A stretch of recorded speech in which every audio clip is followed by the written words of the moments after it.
Election commission के मरकजी दफ्तर में मुल्क भर से नताइज की आमद का सिलसिला सुस्त रवि का शिकार है। पोलिंग का वक्त खत्म हुए 13 घंटे गुजर चुके हैं और अब तक कौमी के सिर्फ 3 और सूबाई असम्बली की 9 नशिस्तों के गैर हतमी मुकम्मल नताइज सामने आए हैं। इसी बारे में मजीद तफसीलात हासिल करेंगे। डॉन न्यूज के नुमाइंदे इरफान सदुजाई हमारे साथ मौजूद हैं। इरफान, बताएगा नताइज की आमद में ताखिर की क्या वजह सामने आ रही है? इस बारे में इलेक्शन कमीशन हुक्काम का क्या बताना है? जी, बुनियादी तौर पे इंटरनेट की जो रफ्तार थी वो स्लो थी और पोलिंग का अमल आपको पता है कि 5 बजे क्लोज हुआ और उसके बाद काफ़ी देर तक इंटरनेट काम नहीं कर रहा था, जिसकी बुनियाद के ऊपर जो नताइज हैं वो इलेक्शन कमीशन को मौसूल नहीं हो रहे थे। फिर चीफ इलेक्शन कमिश्नर ने, जो सूबाई इलेक्शन कमिश्नर ने, इसके अलावा डिस्ट्रिक्ट रिटर्निंग ऑफिसरान से राब्ता किया और उन्हें कहा कि आधे घंटे के अंदर अंदर जो नताइज हैं वो आप जारी करें, वरना आपके खिलाफ कार्रवाई की जा सकती है। तो उसके बाद से नताइज आना शुरू हुए और अभी नताइज आने में तेजी आई है। इस वक्त जो कौमी असम्बली के 15 हल्के हैं तकरीबन, इनके नताइज जारी हो चुके हैं। सिंध असम्बली के 13, इसके अलावा पंजाब असम्बली के 10 और खैबर पख्तूनख्वा असम्बली के तकरीबन 17 हल्कों के नताइज आ चुके हैं।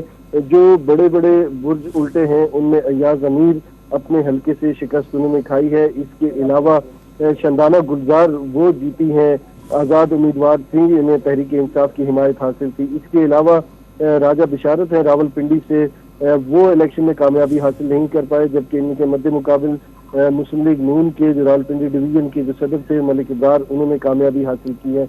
इसके अलावा कौमी असम्बली के 261 में से BNP के उम्मीदवार मोहम्मद अख्तर मैंगल ने कामयाबी हासिल की है। इनके मद्दे मुकाबिल सनाउल्लाह जहरी से इन्हें शिकस्त हुई है। इसके अलावा MA 17 एबटाबाद से जो गैर हतमी नतीजा आया है, इसमें आज़ाद उम्मीदवार अली खान जदून ने 97,177 वोट लेकर कामयाबी हासिल की, जबकि इनके मद्दे मुकाबिल नून लीग के मोहब्बत खान थे, जिन्होंने 44,522 वोट लेकर दूसरे नंबर पर गिरे हैं। इसके अलावा JUI पाकिस्तान के मोहम्मद इसाक डार हैं, ये PS20 घोटकी से ये इन्हें शिकस्त हुई है। इनके मुकाबले में पीपल्स पार्टी के सरदार मोहम्मद बख्श खान महत, इन्होंने 87,431 वोट लिए हैं और ये कामयाब करार पाए हैं।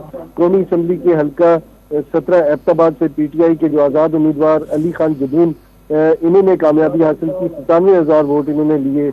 इसके अलावा PK 34 बटग्राम से आज़ाद उम्मीदवार जुबैर खान ये कामयाब हुए हैं। खैबर पख्तूनख्वा असम्बली PK 26 बुनेर से सैयद फखर आज़ाद है, उम्मीदवार की हैसियत से इलेक्शन लड़ रहे थे, इन्होंने 26,782 वोट लेकर कामयाबी हासिल की। इसके अलावा सिंध असम्बली में जो कश्मीर की सीट थी, वहाँ से महबूब अली खान बिजरानी ने कामयाबी हासिल की, पीपल्स पार्टी से इनका ताल्लुक था, इन्होंने 86,365 वोट लिए।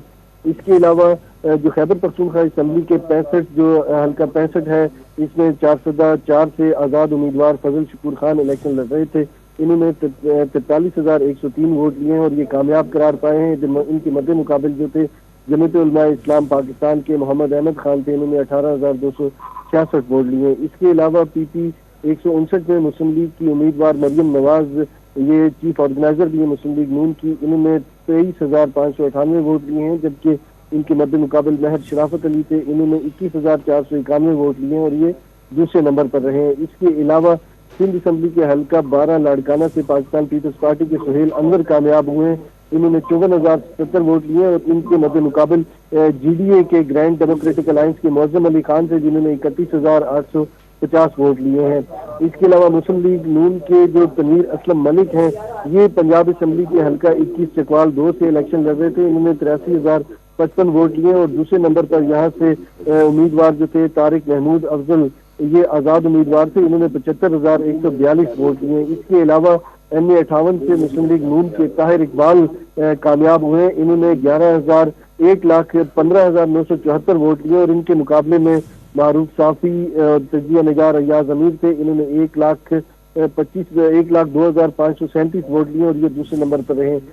चीफ इलेक्शन कमिश्नर ने जो नताइज में ताखीर हुई, इसके ऊपर दोबारा जो चीफ सेक्रेटरीज हैं तमाम सूबों के, इसके अलावा सूबाई इलेक्शन कमिश्नर से राब्ता किया और इन्हें कहा है, हिदायत की है कि जो इंतखाबी नताइज हैं जल्द अज जल्द मरकजी इलेक्शन कमीशन को पहुंचाए जाए ताकि जल्द अज जल्द नताइज का ऐलान किया जा सके। जी अच्छा इरफान, ये बता दीजिएगा, इलेक्शन कमीशन की जानिब से तो कहा गया था कि 1 से 2 घंटे के अंदर जो है अनाउंसमेंट कर दी जाएगी। ये कहना भी गलत नहीं होगा कि शदीद सर्द मौसम वाले जो इलाके हैं जहाँ पर अभी इस वक्त सर्दी की शिद्दत ज़्यादा है, वहाँ पर तो समझ में आता है कि कुछ रिजल्ट्स आने में जो है ताख़िर हो सकती है, लेकिन दीगर हलकों और दीगर जगहों के जो रिजल्ट्स हैं वो सामने नहीं आ रहे। इस हवाले से क्या कहना है इलेक्शन कमीशन का? देखिए, बुनियादी तौर पे जो इंटरनेट की बंदिश थी इसकी वजह से जो इंतखाबात की जो तस्वीर थी उसकी सुस्त रवी हुई, जहाँ पे जब स्पेशल सेक्रेटरी जफर इकबाल ने जो प्रेस कॉन्फ्रेंस के थ्रू एक बिल्कुल मुख्तसर उन्होंने मीडिया से बात की और इब्तदाई जो 2 नताइज थे खैबर पख्तूनख्वा असम्बली के वो जब उन्होंने सुनाए तो उसके बाद हमने उनसे सवाल किया कि नताइज जो है वो ताखीर के शिकार होने की क्या वजह है, तो उन्होंने बताया कि बुनियादी तौर पर इंटरनेट की बंदिश थी और बहुत सारी जगह पे जहाँ इंटरनेट चल रहा था वहाँ इंटरनेट की रफ्तार स्लो थी, इस वजह से जो नताइज हैं वो नहीं पहुंच सकते। और खास करके जो खैबर पख्तूनख्वा और बलोचिस्तान के जो एरियाज हैं इनकी जो टेरेन है काफ़ी मुश्किल है, तो वहाँ से जो प्रिजाइडिंग ऑफिसर्स हैं इनको जो नताइज हैं वो रिटर्निंग अफसरान तक लाने में भी काफ़ी वक्त लगा है और इस वजह से भी नताइज जो है वो ताखीर का शिकार हुए हैं। जी इरफान सदुज़ई, आप अपडेट कर रहे थे, बहुत शुक्रिया आपका।